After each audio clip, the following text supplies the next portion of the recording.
2011, very long in the tooth. The vaunted, fabled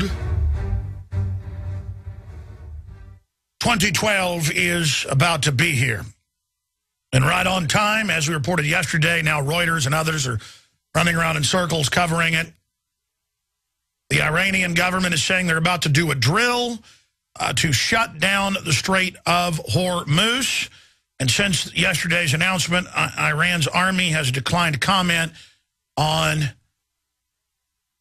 government's Hormuz exercise remarks. A member of Iranian Parliament's National Security Committee said on Monday that the military was set to practice its ability to close the Gulf to shipping at the narrow Strait of Hormuz, the most important oil transit channel in the world. 40% of it goes through it daily.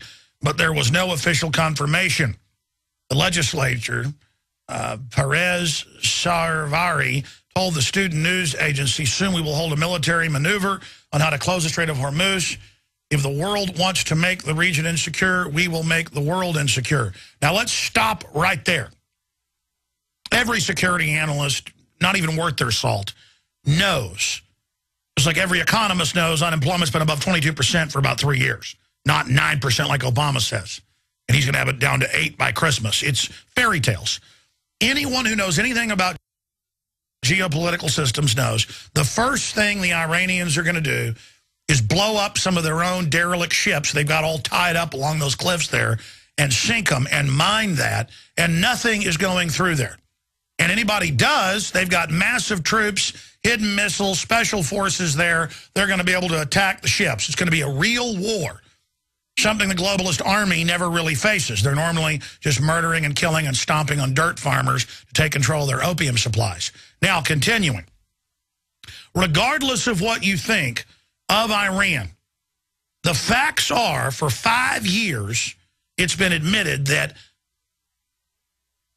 5 different groups, in 2007 he made the announcement, so yeah, just about 5 years.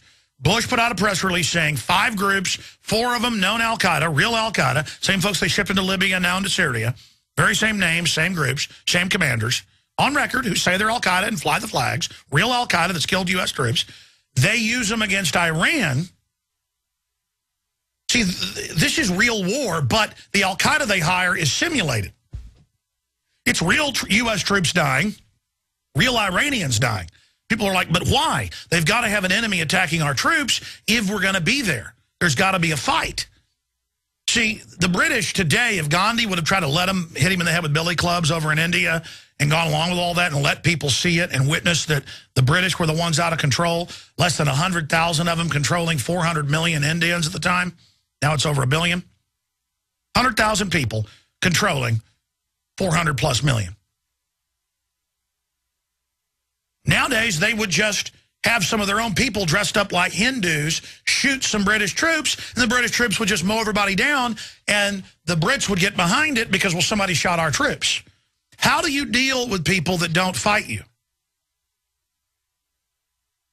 In the old days, you just had very corrupt imperial troops who loved raping and killing and slaughtering. They called it booty. They got to rape, got to kill, got to steal whatever they got, and it was a culture of death and destruction, and so you could do that. So people didn't have a choice, they had to fight back. But in the Christian Western cultures, in the last few hundred years especially, it's been seen as immoral. And the morals got raised higher and higher in England. And the morals got raised higher and higher in Europe and the United States to where, hey, it's wrong to have slaves. It's wrong to have white indentured servants. It's wrong. And they were the minority at first, but they had the moral high ground. So then new ideas of speaking to the heart and soul of enemy soldiers and to imperial enforcers and minions of what you're doing is wrong to me. I'm a human being. Have some empathy. This is my country. It's wrong what you're doing. Well, today the British would just send in terrorists, and they do this. They have manuals on it that are public that have been declassified from the 60s and 70s. They would stage terror attacks against themselves, against their own troops, to get the troops hopping mad where they don't care and they'll kill any Indian they are told to. So Al-Qaeda is a simulated army. They were used against the Russians, the Serbs. They're used against America to take our liberties. They're used against Muammar Gaddafi. And it's in the news today, mainstream news, the videos and photos of the Arab al-Qaeda lining blacks up and shooting them and hacking them up with machetes, including women and children. And the media is like, well, it's the price to get rid of Gaddafi, flying the al-Qaeda flag and now being shipped into Syria. U.S. Special Forces massing along. People say Special Forces don't mass. Oh, really? When they're training and about to command guerrilla forces that go in for street fighting? Yes, they do. That's confirmed to be going on in Jordan. I mean, the whole world is moving right now towards regional and multi-regional war with different proxy armies fighting. China, Russia, U.S., Europe, all involved. A resource war. But the larger enemy is the people of Europe, England, the United States, Canada, Australia, New Zealand. The bankers have seized us, and they know that if they've got wars going on, we'll tend to circle the wagons and do what they say and let them have our pension funds and let them set up checkpoints and martial law. If they do that, if they have a war going. So right as the world government's announced, right as the international treaties are signed, right as the new VAT taxes are going in, right as the New World Order is announced, they want something that could turn into a program as big as World War II, in Rand Corporation's own words. So I digress. I got a lot of other news I've got to hit here, but Ron Paul's coming up here, and the most incredible interview I've ever done with him. We just taped it before the show.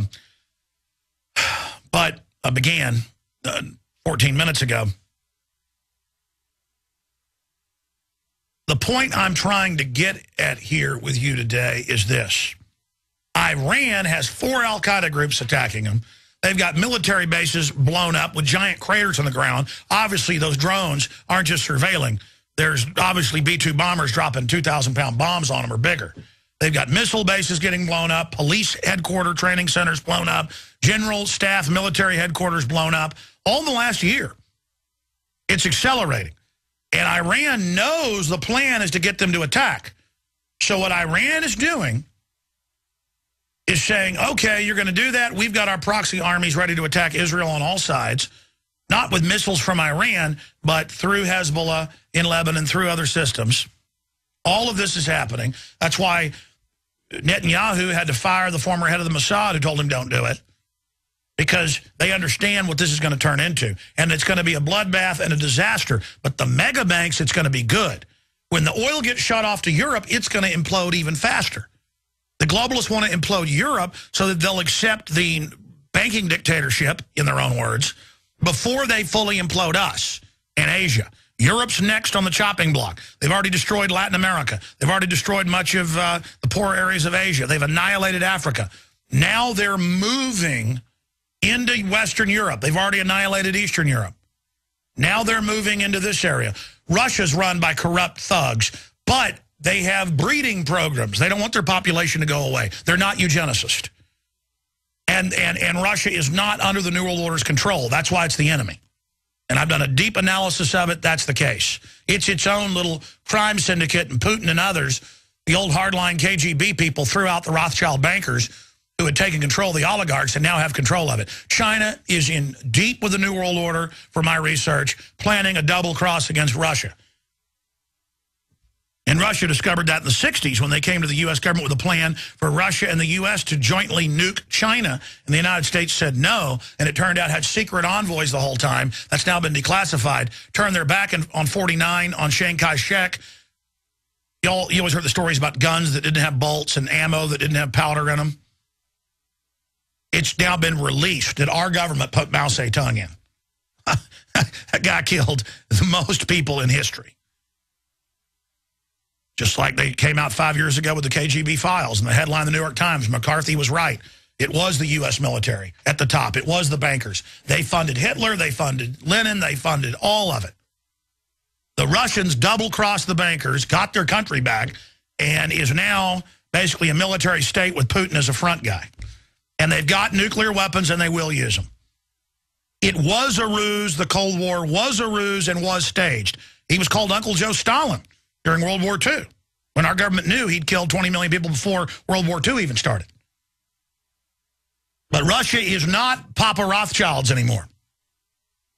And boy, so you can see how things turn around on them.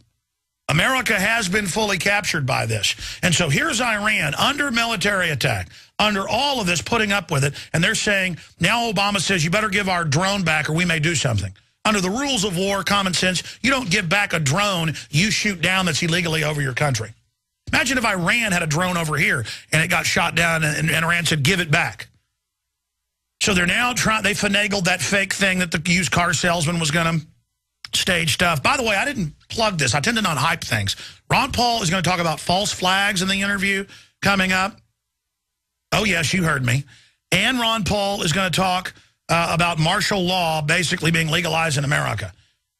I have a tendency, because I'm so overwhelmed with bombshell info, to not give you the full magnitude. This Ron Paul interview coming up in about 14 minutes. I should have been saying from the very start of the show, call everyone you know right now. Email everybody you know right now. Go to Twitter, go to Facebook. Ron Paul to talk about false flags. You know, in fact, I may just hold this Ron Paul interview to the third hour. I may actually think like a news person today, and because I want my information to get out to everybody. I want this information to have the biggest effect. I'm making the decision. We're not airing Ron Paul until 1:30 today, because this interview is so powerful. I'm not going to air it at 11:30.